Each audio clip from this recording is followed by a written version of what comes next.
I'm the biggest skeptic. I'm the one having the experiences, and I'm the one who's saying, you know what, guys, I don't know. It could all be very natural. These things maybe are happening and there's a rational explanation for them. Maybe I didn't see any ghosts, maybe I was dreaming. The haunted house, that's a hard one. Even though I didn't see any ghosts, the things that happen there are really, really hard to explain away.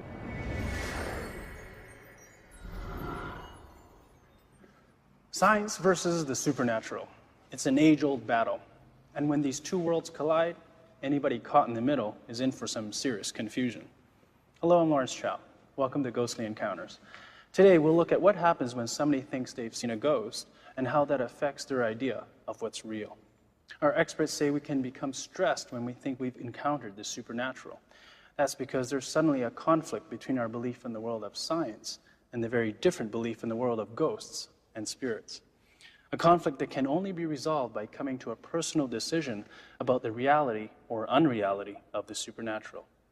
Anita Robeson is skeptical about ghosts. Is this the result of her unshakable belief in the world of science, or is it because of something more personal and more tragic? Despite her doubts, Anita has had experiences that she can only describe as supernatural. It was my first day at work by myself. I was there early, and I was in my office, and I heard the front door open, and I was quite certain that I had locked it. In fact, I was positive that I had locked it. To look, there was nobody there. There was definitely nobody there, and so I decided to give myself a little tour and make sure that everything was in its place.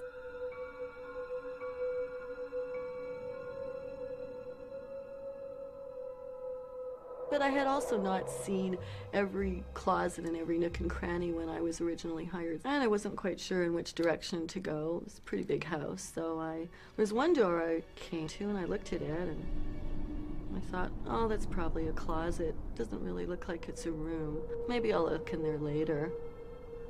Turned away from it and was trying to debate which direction to go, and suddenly I hear this and I turn back. And the door to the closet is open about this much.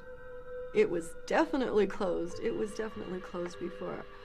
There's nobody there. I didn't open it. I'm looking at it and I'm thinking, the house is haunted. I went up to the door and I opened it the rest of the way, and unbelievably there were stairs going up to the attic. I thought, wow, the ghost is showing me where the attic is. This is really cool. I was afraid, but I was also very interested. So I went up to the attic, and there really wasn't much of anything of interest up there. So I thought, well, there's really nothing up here. So I stood there for a minute, and suddenly the room just got really, really cold. I should point out that this was in the summer, so it was certainly should not have been cold up there. If anything, it should have been hot. It was like a chill passed through my body. Like if you want to say it was a ghost, then maybe the ghost walked right through me, but it was that kind of a feeling that something really cold went through me. Then I got scared, so I hightailed down the stairs out of the attic. And I closed the door, and one thing I was very, very careful to do is to ensure that there wasn't something wrong with that doorknob. You know, maybe the wind blew it open and I'm scaring myself with the stories of the house being haunted, and whatever happened earlier when the front door opened was probably my imagination. I probably forgot to lock it. I closed the door to the attic. It closed. There was nothing wrong with it. It wasn't loose. It wasn't something that could swing open by itself. Someone had to open it for it to open.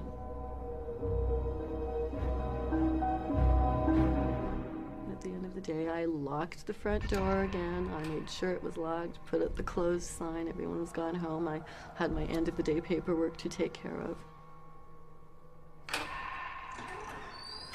And I hear the front door open and a breeze sort of blows in. I just stayed at my desk. I didn't even get up, and I shouted out to the ghost. I said, could you please close the door behind you this time? Click. So I guess he went home for the day or something. I don't know. I cannot explain it. And that was my first day on the job. And no, I didn't run screaming out of there. I came back. Fast forward to 1997, I was living in an old house, again, an old house, on Gladstone Avenue. I was renting the basement apartment. One night I was sleeping in my bed and I woke up and I looked at the door frame to my room and there was a man standing there.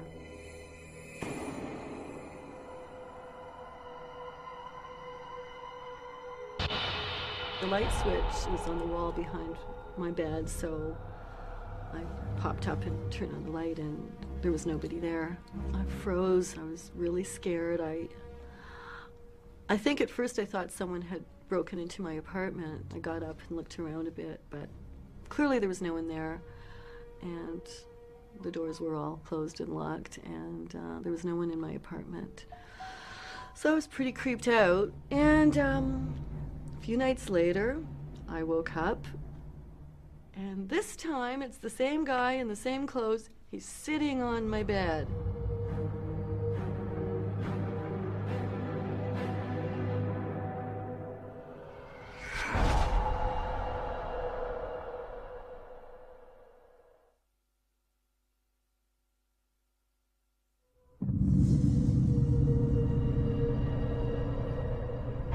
Again, I froze. He's a lot closer to me now than he was when he was standing in the doorway, so I was holding my breath, looking. Okay. My hair's standing on end right now, just telling it.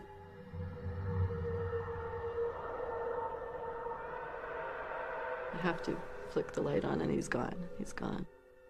I'm not pleased. I'm getting scared. I hadn't been living there that long. I didn't want to move. I had heard stories from people who who have experience with the paranormal, and often they'll tell you that if you simply yell at a ghost and tell it to go away and remind it that it's not supposed to be there, like maybe it doesn't know it's dead. So I tried it. I just said, this is my apartment. I live here now. I'm sure you're a very, very nice man. I'm sure you mean me no harm. But if you could just please not come back because you're really scaring me. And he didn't come back. And a couple of months went by, and then one night I woke up. And this time I didn't see anybody, but I couldn't move. Something was holding me down on the bed. I thought, this is it. Some supernatural thing is killing me, and this is going to be how they'll find me dead in my bed with no explanation.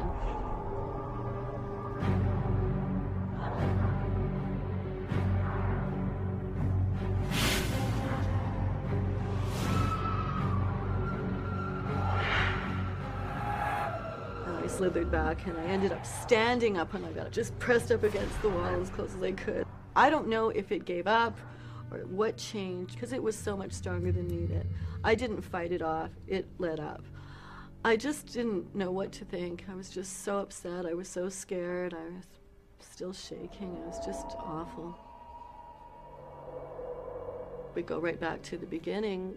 At the age of 5, we were vacationing at our cottage in 1962.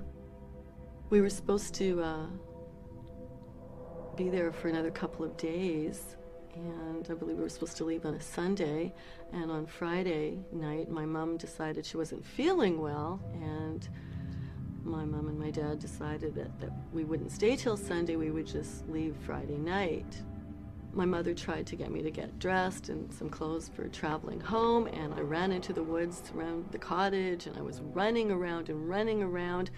For about 2 hours, they were trying to catch me and trying to get me to get dressed so we could leave, and I kept saying, we're not supposed to go, we're not supposed to go. No, it's wrong. And finally, of course, the grown-ups won, and excuse me.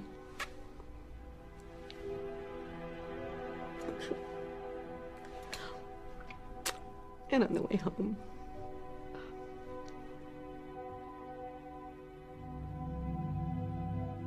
we were in a car accident, and it wasn't our fault, and my mom and my dad and my brother were all killed.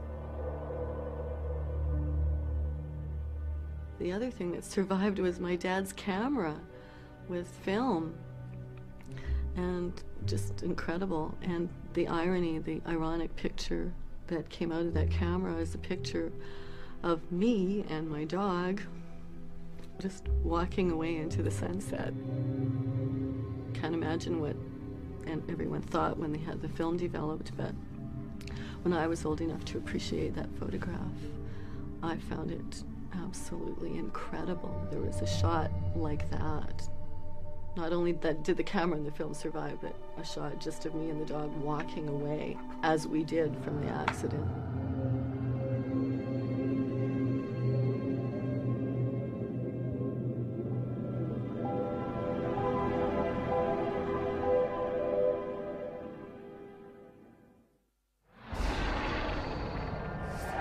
Over the years, especially as a child, I would desperately, desperately try to conjure up my family.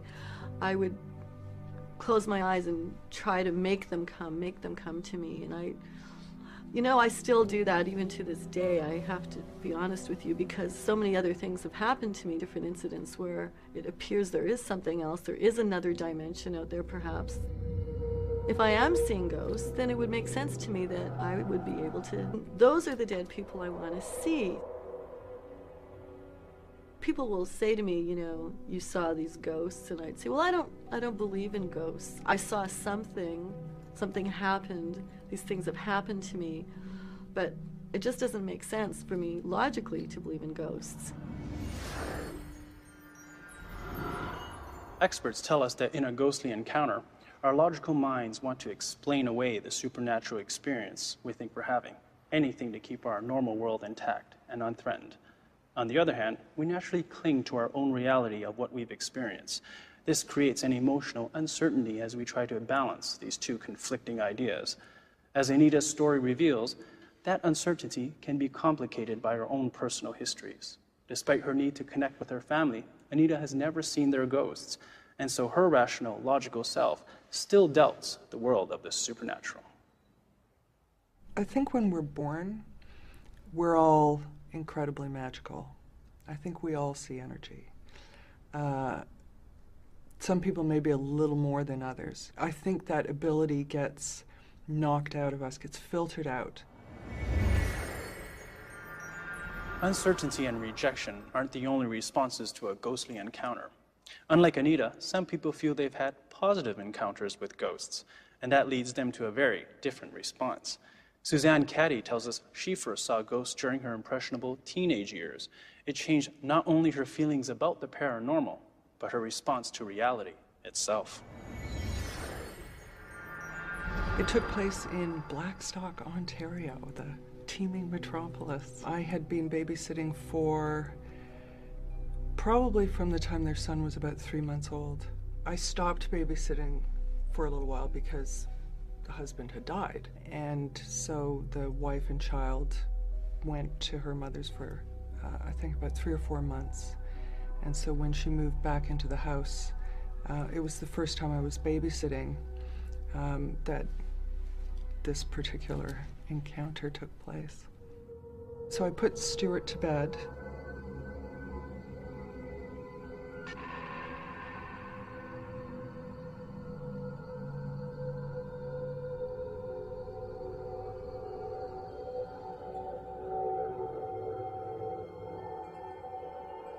I was sitting on the couch watching TV, and it was the sound I heard first. You know, when people walk in corduroys, there's that whoosh, whoosh, whoosh, and it's such a particular sound. As soon as I heard it, I knew it was the father, because he always wore corduroys. It's like, whoa! And you sort of freeze for a second, and then I turned my head and I looked, and there was a hallway and steps coming down, which I could see, and then it went into the kitchen. And I looked, but there was no one there, but I could literally hear the footsteps coming down the stairs. And I turned back to the TV and I was just kind of, okay. I was listening to the footsteps as they're going through the kitchen. You've got such a mix of emotions, but you know what's coming. I mean, you know he's going to come out that next doorway and he's going to be standing 6 feet away from you. And sure enough, you know, I heard the footsteps and I looked up and he was standing there, absolutely three-dimensional, as solid as you or I.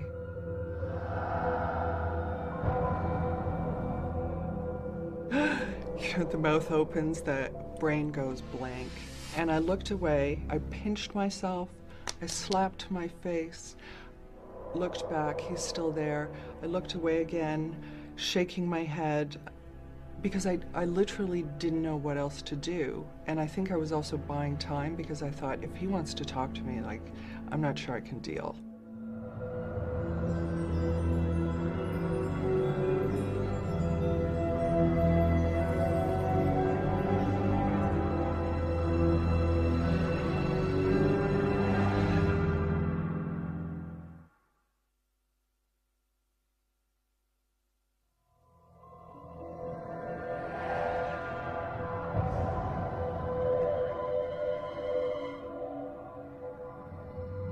It was like from one moment of being terrified to the next second, and it was absolute calm and peace. I mean, no words exchanged, just, you know, I just looked into his eyes and he looked into mine, and I knew, you know, and I knew that it was okay, and I knew that he was just checking up on his son.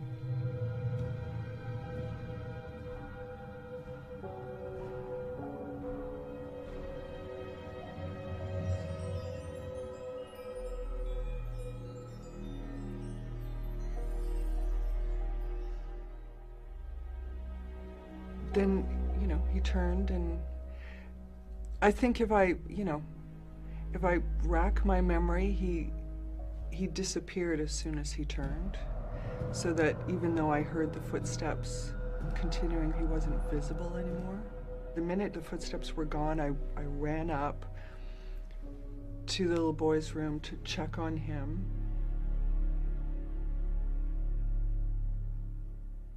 I mean, I knew that it was okay.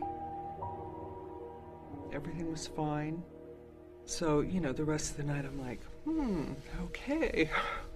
Now what do I say? You know, do I tell her that her deceased husband has popped in? And I was feeling pretty sure that I shouldn't say anything.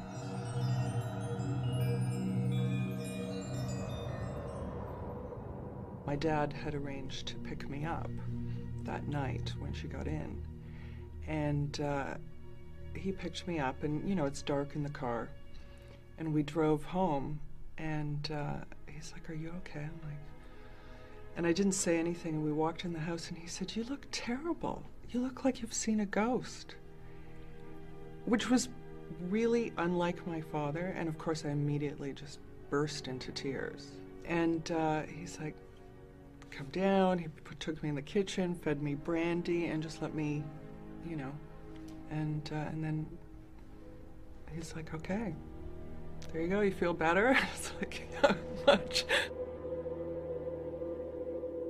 I think about how I felt in those first few seconds. You know, if that had been the emotion I'd been left with, I would never have wanted to see a ghost again. You know, I can see how people could feel traumatized because they don't have any context to put it in.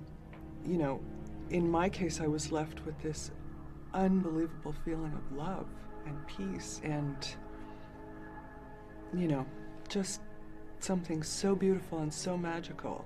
I wasn't left with a feeling that I wouldn't want that experience again. The thing with seeing a ghost, it's as though you're moving between the worlds. People often describe it as like an onion. All these times and places and dimensions are actually all happening at the same time. You know, we've just forgotten how to move between them. You need to open your mind. I think that's a lot of it. I mean, it's opening our mind, remembering that there are possibilities that cannot be explained.